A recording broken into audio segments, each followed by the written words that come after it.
बच्चों, गणित की इस श्रृंखला में आपका स्वागत है। एमपी बोर्ड 10th क्लास की गणित की आज लगातार श्रृंखला में हम 4th यूनिट पर आ गए हैं। आज हमारा सफर 4th यूनिट से शुरू होने जा रहा है। इससे पहले बच्चों हम यूनिट 1, यूनिट 2 और यूनिट 3 तीन यूनिट पूर्णतः कंप्लीट कर चुके हैं आपके लिए। और आज की जो हमारी क्लास है वो 4th यूनिट से शुरू होगी बच्चों। हाँ, आपने सही सुना, गणित की इस श्रृंखला में आज हम 4th यूनिट पर आ गए हैं। तो अगर आपने अभी तक यूनिट 1, यूनिट 2 और यूनिट 3 के लेक्चर नहीं देखे हैं तो जाइए सबसे पहले जाकर इन तीनों यूनिटों को कवर कीजिए और हमारे साथ पुनः कंटिन्यूटी में बनकर यूनिट 4 को भी कवर कीजिए। और इसी प्रकार आगे हमारे साथ बने रहिए और आपकी गणित की 10th क्लास में इसकी जो श्रृंखला है इसमें आप 100% कवर कर अपने लक्ष्य को प्राप्त कर सकते हैं। और हमारी मेहनत और आपकी मेहनत, दोनों की मेहनत मिलकर हम गणित में 90+ लाने का स्कोर करेंगे बच्चों। तो ठीक है, पर चलिए हम शुरू करते हैं हम आज की क्लास हमारी। और ये गणित ऑफर का धमाका, सफलता का धमाका आपके लिए था।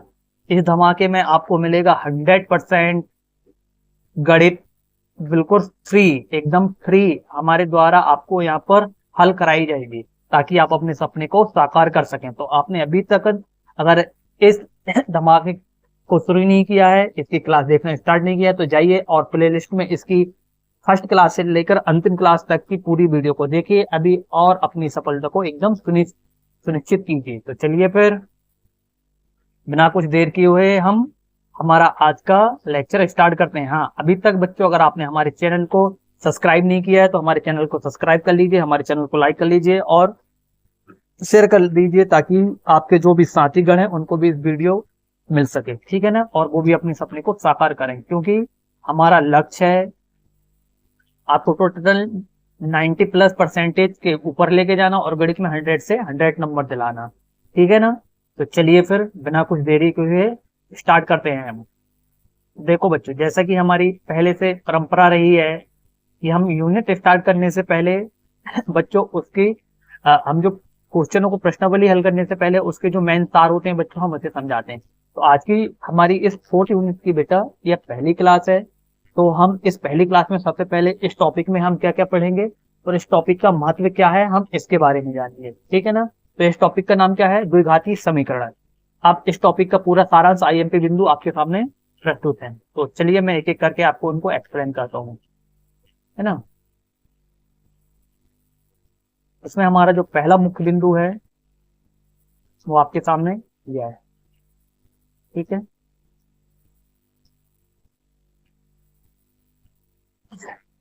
पहले में हम क्या देखेंगे बच्चों, देखो कि द्विघाती समीकरण क्या होता है। हम क्या जानेंगे सबसे पहले कि द्विघाती समीकरण क्या होता है। तो देखिए बच्चों, जिस समीकरण को ए एक्स का square plus B by A X का square plus B X plus C बराबर 0 के रूप में लिखा जा सके तो वही क्या होगा? द्विघाती समीकरण होगा। तो द्विघाती समीकरण क्या होगा? ए एक्स का square plus B X plus C बराबर क्या हो? 0 हो, तो वही क्या होगा? द्विघाती समीकरण होगा। और एक चीज यहाँ पर याद रखना बेटा, ए बी सी वास्तविक संख्या, मतलब इसी को अपन क्या बोलेंगे बच्चों? अचर संख्या, है ना, अचर राशि। वास्तविक संख्याएं या अचर राशि हो तथा ए बराबर कभी क्या नहीं होगा बेटा? 0 नहीं होगा, तो उसे अपन क्या बोलते हैं? द्विघाती समीकरण, ठीक है ना। क्लियर समझ में आ गया? तो द्विघाती समीकरण क्या होगा? ए एक्स का square plus B X plus C बराबर क्या होगा? 0 होगा। इसके साथ साथ ए बी सी या तो वास्तविक संख्या होंगी या उसी को क्या बोलेंगे अपन? अचर राशि। क्लियर समझ में आ गया? तथा ए बराबर नहीं होगा 0 का। कहने का मतलब है कि भैया ए का मान कभी 0 नहीं होगा। क्लियर समझ में आ गया? ठीक है ना। और इसके साथ साथ देखो, ए क्या है? द्विघात पद का गुणांक, बी क्या है? एक्स का गुणांक, है ना, और सी क्या होगा बेटा? स्वतंत्र पद होगा, ठीक है।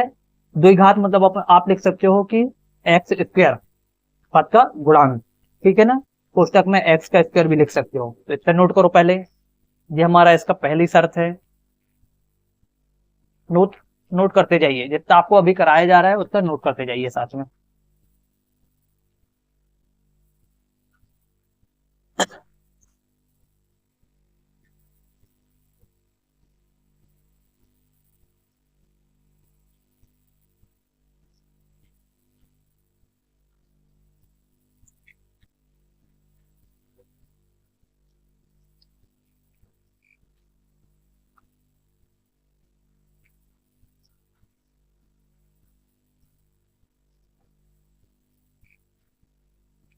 हो गया नोट?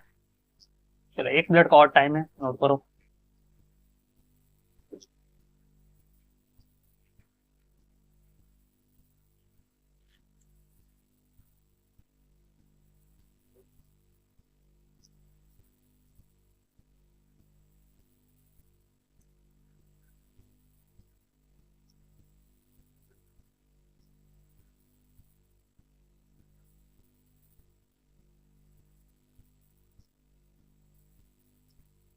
चलो आगे बढ़ते हैं, हो गया। अब इसका दूसरा पद देखो।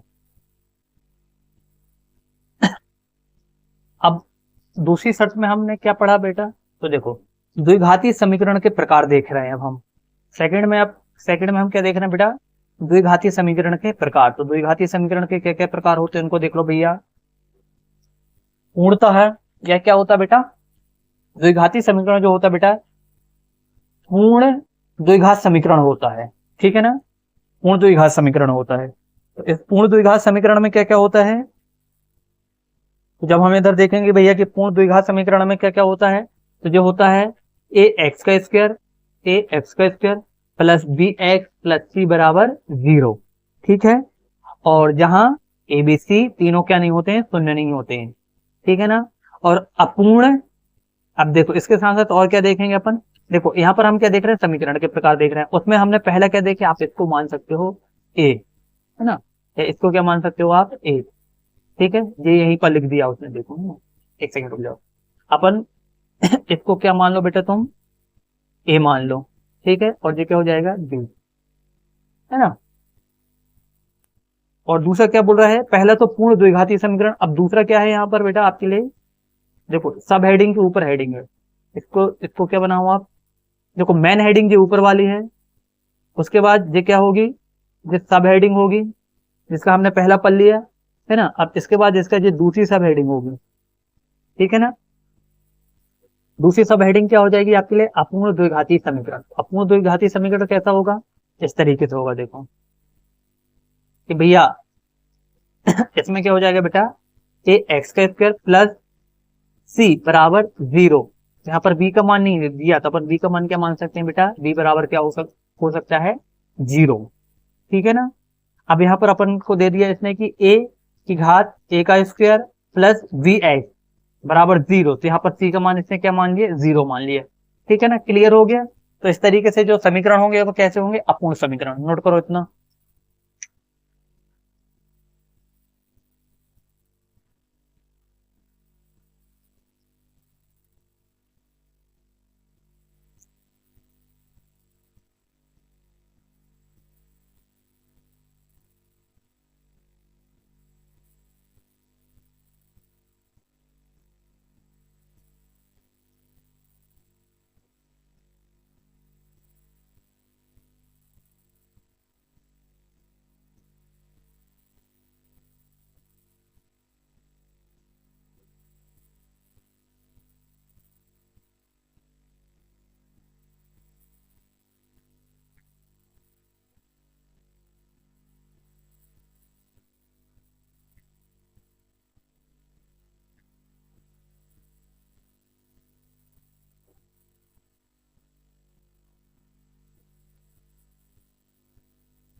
ठीक है ना बेटा? आगे चलें अब। चलो हो गया इतना। अब इसके बाद देखो,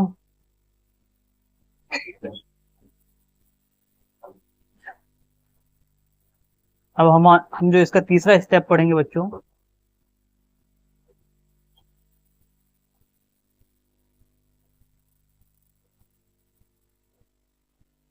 आप यहाँ का मत देखने की इस साइड क्या लिखा है, ठीक है ना, आप सिर्फ इस पे ध्यान दो, ठीक है, नहीं तो इसे देखने को मिल जाओ। वो बेटा मैं रजिस्ट्री कर दे रहा हूँ, एक ही तो मेहनत करेगा ये रजिस्टर में, वही जाएगा, ठीक है, लो बता दीजिए। अब दूसरा क्या पूछा हम उसने, द्विघात समीकरण के मूल, मतलब द्विघात समीकरण में मूलतः क्या क्या होगा तो वो बताना है अपन को, ठीक है ना। किसी द्विघात समीकरण ए एक्स का square plus B X plus C बराबर 0 के दो मान होंगे, तो बेटा यहाँ पर अपन जो ए का मान मानेंगे उसे अल्फा भी मानेंगे, और ए का मान उसे क्या मानेंगे, बीटा भी मानेंगे। मतलब के कहने का मतलब एक एक्स के सॉरी एक्स के हमें जो दो मानने के निकलेंगे बेटा उसे अल्फा मानेंगे अपन, और क्या मानेंगे, बीटा मानेंगे। क्लियर हो गया, ठीक है ना। जो समीकरण को संतुष्ट करें तो अल्फा प्लस बीटा वो सॉरी अल्फा और बीटा उसके क्या कहलाएंगे, मूल कहलाएंगे। मतलब हमारा जो द्विघाती समीकरण है बेटा उसमें अल्फा और बीटा उसके क्या कहलाएंगे, मूल कहलाएंगे, ठीक है ना। जो हमें एक्स की दो वैल्यू निकलेंगी उसे हम एक को क्या मानेंगे अल्फा, दूसरे को क्या मानेंगे बीटा। क्लियर, समझ में आ गया, बीटा का साइन है इसके ना, ये तो बना है यार इधर रहने दोनों और ये बना दे, ठीक है ना। अब बेटा मूल निकालने के तरीके, तो मूल निकालने के पास हमारे पास कितने तरीके हैं वो देखो। गुणनखंड विधि से अपन द्विघात समीकरण निकाल सकते हैं, पूर्ण वर्ग विधि से हम द्विघात समीकरण निकाल सकते हैं, और सूत्र विधि से भी हम द्विघात समीकरण निकाल सकते हैं, ठीक है ना। नोट करो इतना।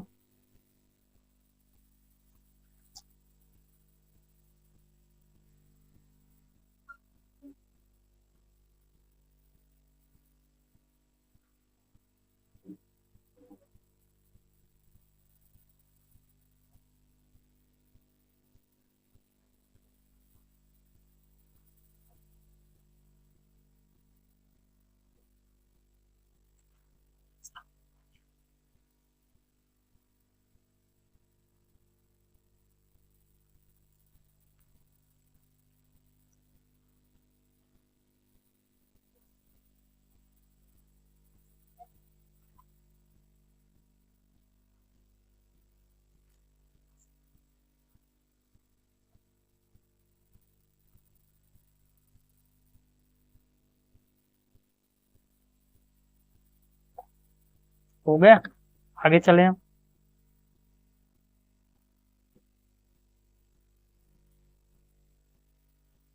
अब जो इसका चौथा स्टेप है वो देखो।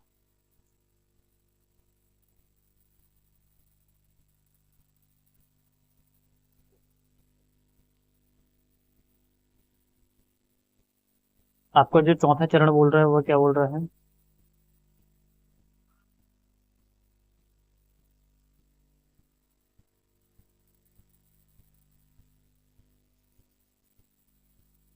चौथा क्या बोल रहा है कि मूलांकों एवं गुणांकों का संबंध, ठीक है। अब हमें इसके बीच में क्या बताना है, संबंध बताना, ठीक है ना बेटा।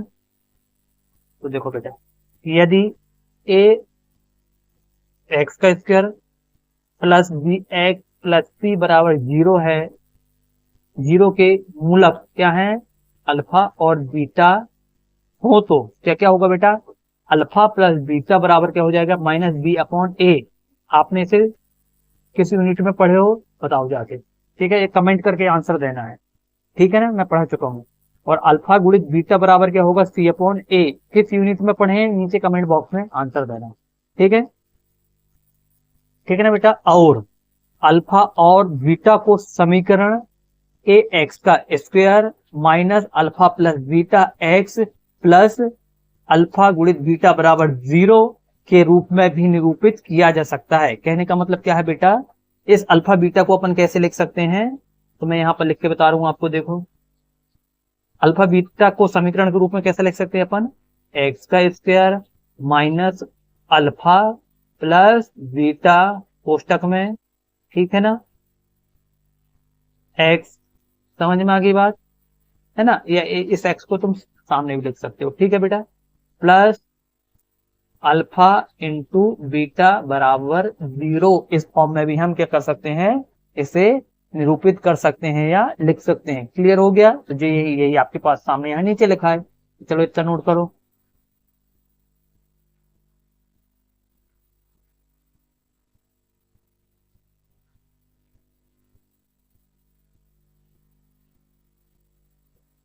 ठीक है,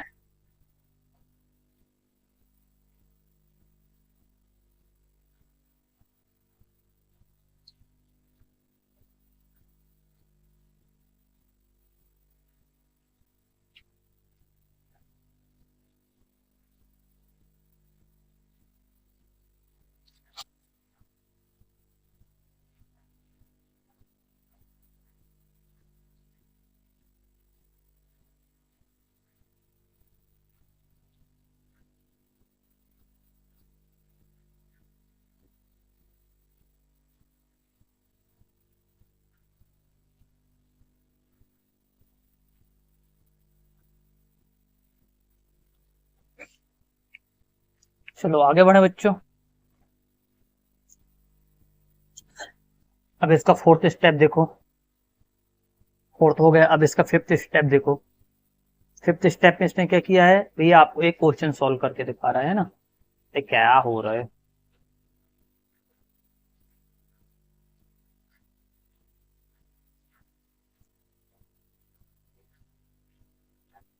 चलो इसे अपन दो चरण में देख लेंगे बेटा, ठीक है ना। एक चरण में क्या कर लेते हैं, चित्र देख लेते हैं, दूसरे में इसे क्या कर लेंगे, अपन सॉल्व कर लेंगे, ठीक है ना।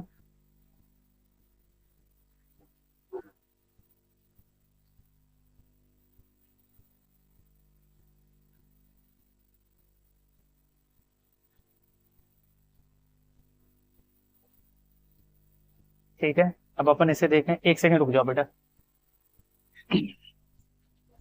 हेडिंग देख लेने दो मुझे इसके। वैसे जहां तक सही लिखी होगी, फिर भी एक मिनट देख लें, दूरी चेक करना जरूरी बेटा।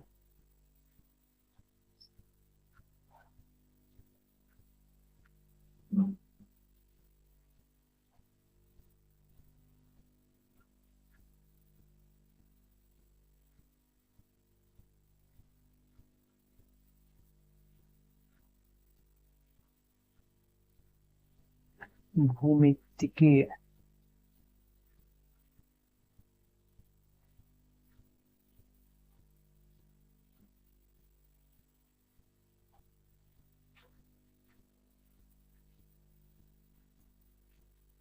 चलो ठीक है, सही है। अब हम इसका एक और परिचय और क्या ले लेते हैं बेटा, भूमिति, भूमिति परिचय, ठीक है ना। क्या देखते हैं हम, इसका भूमिति परिचय देखते हैं बेटा अभी। देखो पांचवा पॉइंट में क्या देखना है अपन, इसका भूमिति परिचय। तो यहाँ पर क्या हो रहा है बच्चों, हम किस चीज का अध्ययन कर रहे हैं कि यदि किसी आयत की लंबाई, आयत की क्या लंबाई 2x+1 मीटर है और चौड़ाई x मीटर है, तो उसका क्षेत्रफल, और हमें क्या दिया है बेटा उसके साथ साथ, और हमें उसने क्या दिया है, एक सेकंड रुक जाओ, यहाँ मैं क्वेश्चन कंप्लीट कर दे रहा हूँ ना, यहाँ पर इसने थोड़ा सा मिस्टेक कर दिया है। मीटर है, मीटर है ना, इसको बताओ, मीटर है एवं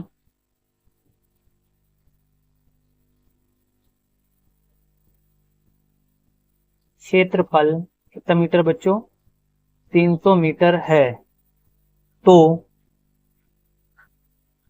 x का मान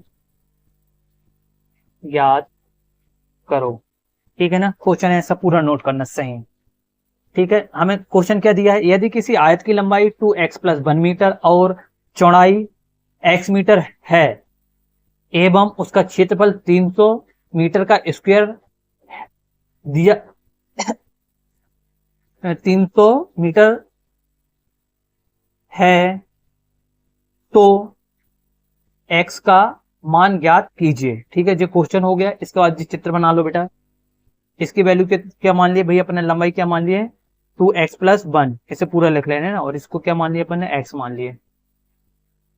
ये क्या है 2x+1 और ये क्या है x है, ठीक है ना, 2x+1 और ये क्या है x है, और इसका क्षेत्रफल कितना है, लंबाई गुणित चौड़ाई बराबर x 300 मीटर, है ना। नोट करो इतना।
ठीक है, आगे बढ़े।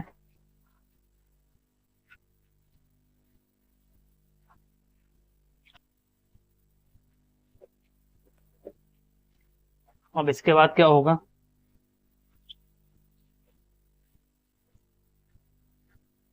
अब अपन इसे हल करते हैं बच्चों।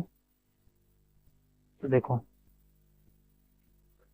हमें पता है कि भैया आयत का क्षेत्रफल, पर आयताकार आकृति है तो क्या बोलेंगे बेटा अपन, एक सेकंड रुक जाओ यार, कोई मतलब, थोड़ा सा बड़ा करो।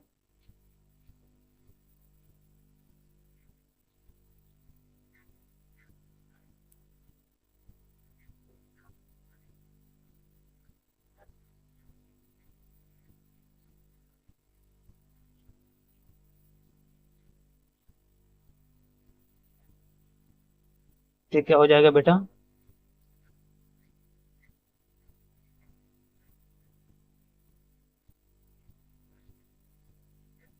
आयत का क्षेत्रफल। तो आयत का क्षेत्रफल बराबर कितना हो जाएगा, देखो यहाँ पर क्या हो जाएगा, आयत का क्षेत्रफल बराबर लंबाई गुणित चौड़ाई बराबर कितना, 300 मीटर। तो लंबाई की वैल्यू कितनी है,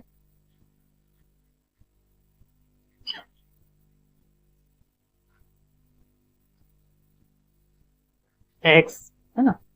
एक सेकंड रुक जाओ, मैं इसे एकदम व्यवस्थित अच्छे से लिख दे रहा हूँ, यहाँ पर इसने थोड़ा सा गलती कर दी है।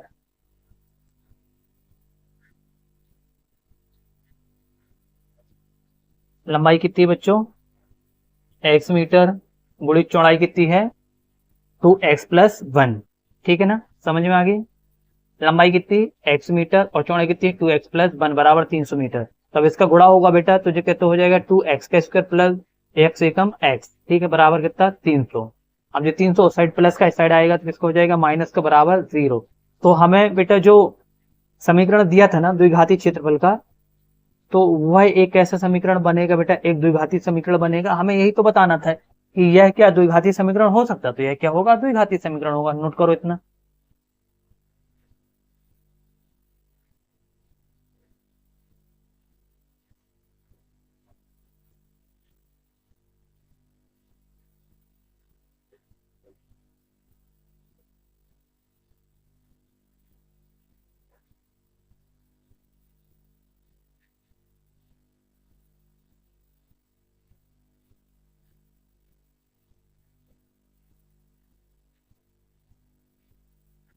गए इतना नोट, चलो आगे बढ़ते हैं। अब इसके बाद देखो,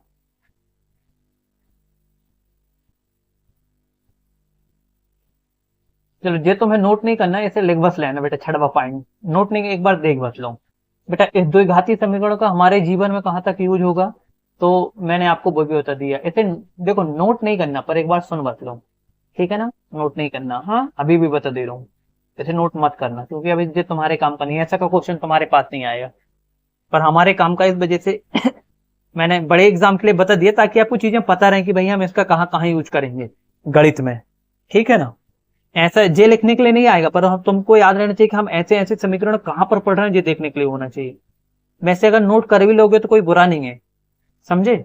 अब तुम्हारे ऊपर डिपेंड करता है तुम्हें करना है या नहीं करना। एक काम करना है यार, नोट कर लेना बेटा, कुछ नहीं होता 4 लाइन लिखने में, ठीक है, नोट कर लेना। देखो, दैनिक जीवन की समस्याओं में जैसे बेटा हमें क्षेत्रफल निकालना है, तब भी ऐसे द्विघात समीकरण का काम आएगा। गति, इसके बाद लाभ हानि, मिश्रण, मिश्रण है जो, मिश्रण नहीं है बेटा, मिश्रण है, ठीक है। क्या है जी? मिश्रण। क्या होगा जी?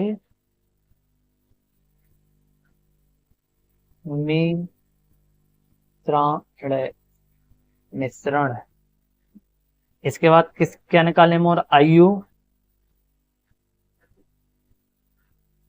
आयु आदि में द्विघाती समीकरण का यूज किया जाता है, ठीक है ना बच्चों। इसके साथ साथ जब आप 11th में आगे आओगे ना, तो तब आपको जो वाले सब्जेक्ट भी देखने को मिलेंगे, ठीक है ना, जो यहाँ पर बता रहे हैं।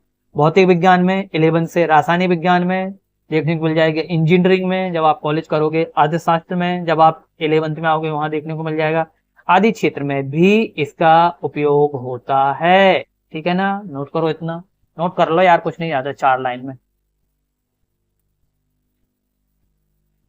ताकि तुम किसी को बता सकते हो कि भैया इसका कहाँ कहाँ यूज होता है, ठीक है ना।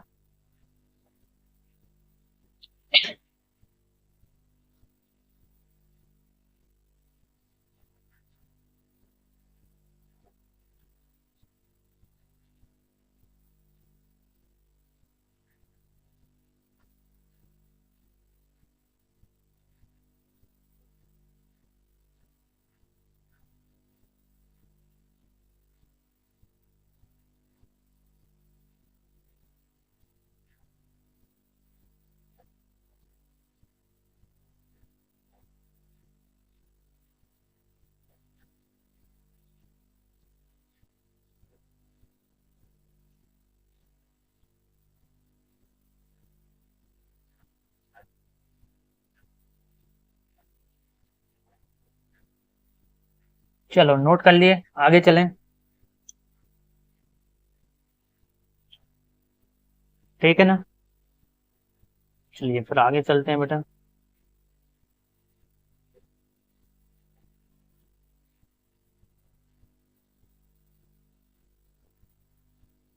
अब इसका बेटा जो 7वां पॉइंट है या 7वां बिंदु है, एक बार उसे देखो।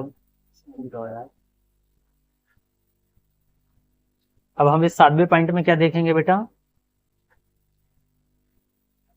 विच्छेदक क्या होता है। तो द्विघात समीकरण ए एक्स का square plus B X plus C बराबर 0 का विक्षेपक क्या होगा बेटा, तो डी बराबर बी का स्क्वायर माइनस, चलो इसे दूसरे कलर से ले लेते हैं, विच्छेदक है ना। तो डी बराबर क्या हो जाएगा बेटा, यहां पर बी का स्क्वायर माइनस 4ac होता है, ठीक है ना। जब भी आपको बोले कि भैया द्विघात समीकरण का विच्छेदक क्या होता है, विच्छेदक मतलब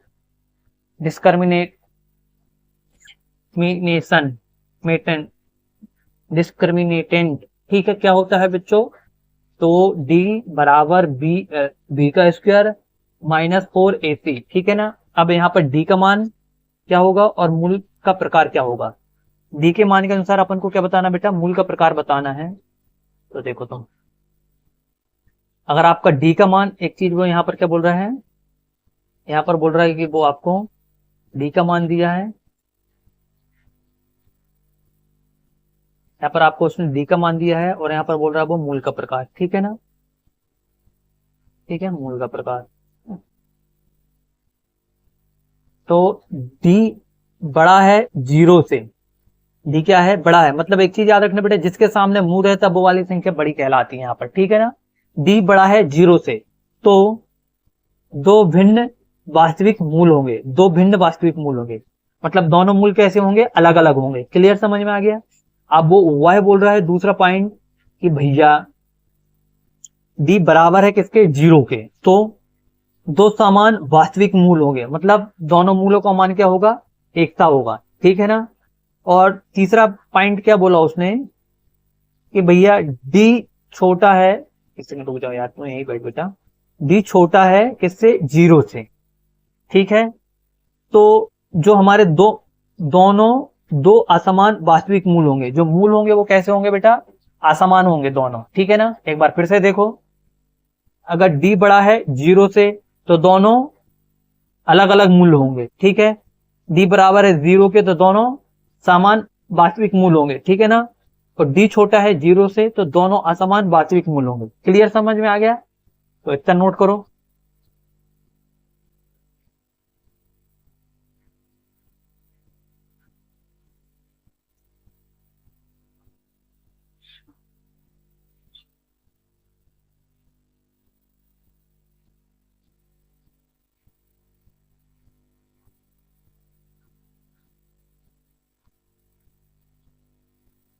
ठीक है, क्लियर हो गया।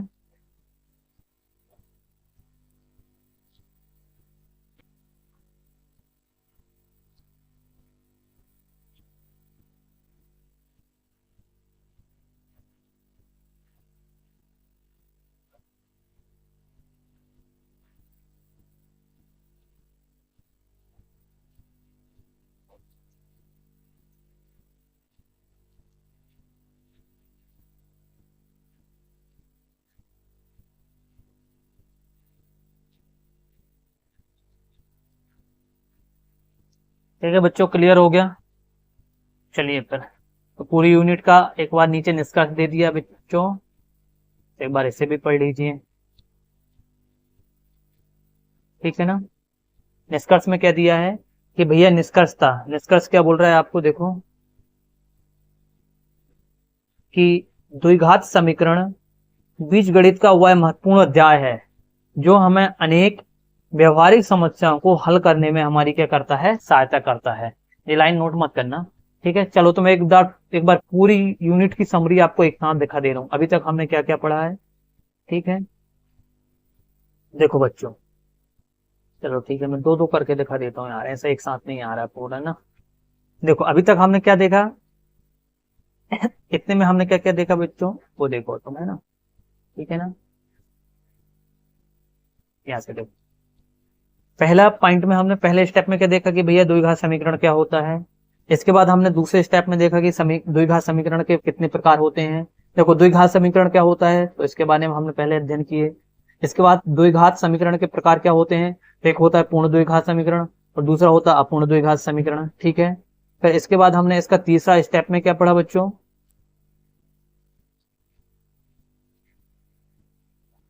जब हमने इसका तीसरा स्टेप देखा कि, तो तीसरे में क्या देखा कि द्विघात समीकरण के मूल, तो द्विघात समीकरण का मूल क्या होता है, तो द्विघात समीकरण का मूल होता है बेटा अल्फा प्लस, वो सॉरी अल्फा हुआ बीटा होता है, ठीक है ना।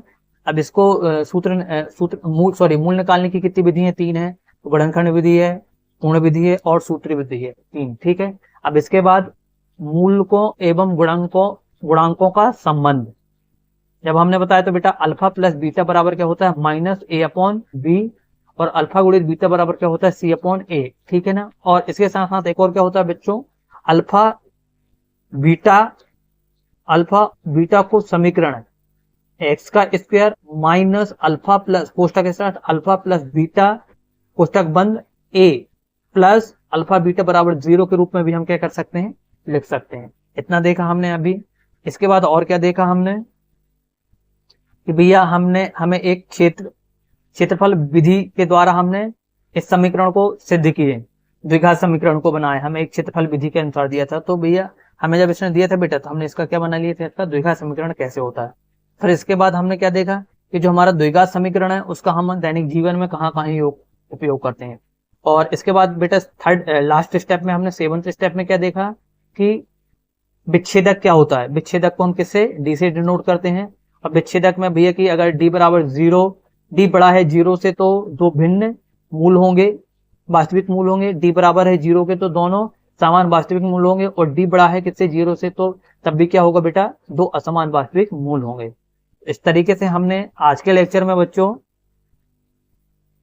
इस टॉपिक की जो सार था, जो समरी थी, उसे हम कंप्लीट तौर पर देख चुके हैं, ठीक है ना बच्चों। तो आज का हमारा लेक्चर हमारी जो यूनिट 4 थी, इकाई 4, द्विघात समीकरण उसकी समरी पर था। जो आपको बेटा एक चीज याद रखना, किसी भी टॉपिक या प्रश्नावली को हल करने से पहले उसका हमें संपूर्ण नॉलेज होना जरूरी है। अगर आपको उस टॉपिक का संपूर्ण नॉलेज है तो आपको उस टॉपिक को हल करने में, क्वेश्चन को हल करने में क्या होगी, आसानी होगी। ठीक है ना। तो आज के लेक्चर में हमने क्या जाना, इसकी समरी को देखा कि इस टॉपिक में हमसे क्या क्या पूछा जाएगा। ठीक है। अब बच्चों हम कल के लेक्चर में इसके क्वेश्चनों को हल करेंगे, प्रश्नावली 4.1। उससे पहले हम कुछ उदाहरण देखेंगे, उसके बाद हम इसकी पहली प्रश्नावली देखेंगे कल के लेक्चर में। अगर आपने अभी तक इस धमाके का लाभ नहीं उठाया है तो जाइए, ये धमाका आपके लिए, आपकी सफलता के लिए है। तो आप इस धमाके का लाभ उठाइए और फर्स्ट क्लास से लेक्चर को देखिए और अपने तैयारी को मजबूती दीजिए, मजबूत आधार दीजिए। तो ठीक है बच्चों, इसके साथ साथ ये हमारा ऑनलाइन प्लेटफॉर्म है, यूट्यूब चैनल। ठीक है ना, ये हमारा यूट्यूब चैनल है सफलता IQ PK के नाम से। यहाँ पर हम जीके पढ़ाते हैं, GS पढ़ाते हैं प्लस मैथ। ठीक है बच्चों, सही दिशा, बेहतर तैयारी, सिलेक्शन पक्का। ठीक है, कॉन्सेप्ट क्लियर। कॉन्सेप्ट किस तरीके से क्लियर कराते हैं हम, तो शॉर्ट ट्रिक एवं शॉर्टकट के माध्यम से। करंट अफेयर की मतलब आज हमारे पास बच्चों आपकी मैथ की तैयारी के साथ साथ और अन्य सुविधाएं भी इसी प्लेटफॉर्म पर अवेलेबल हैं। ठीक है ना। हमारा ध्येय वाक्य ज्ञान से जीत, मेहनत से सफलता। ठीक है ना। हमारा जो प्लेटफॉर्म है, आपको ये सारी सुविधाएं यहाँ पर उपलब्ध कराई जाती हैं। इसके साथ साथ बच्चों ये हमसे जुड़ने के आपके क्या है, माध्यम है। ठीक है ना। आप हमसे, जो हमारा कॉन्टेक्ट नंबर है, इस कॉन्टेक्ट नंबर के माध्यम से डायरेक्ट जुड़ सकते हैं। ये हमारा टेलीग्राम चैनल है, इस पर मैंने अभी आपको जो पढ़ाया है इसकी आपको वहीं पर PDF मिल जाएगी। और अभी तक अगर आपने वीडियो को लाइक नहीं किया तो वीडियो को लाइक कीजिए, शेयर नहीं किया तो शेयर कीजिए। चैनल को अभी तक आपने सब्सक्राइब नहीं किया है तो इतने दिनों से साथियों चैनल को सब्सक्राइब कर लीजिए, ताकि सबसे पहले आपको वीडियो की नोटिफिकेशन मिले और सबसे पहले आप वीडियो को देख पाए। ठीक है ना। तो चलिए फिर मिलते हैं नेक्स्ट वीडियो में, तब तक के लिए लेते हैं आपसे विदा। धन्यवाद। जय हिंद, जय भारत।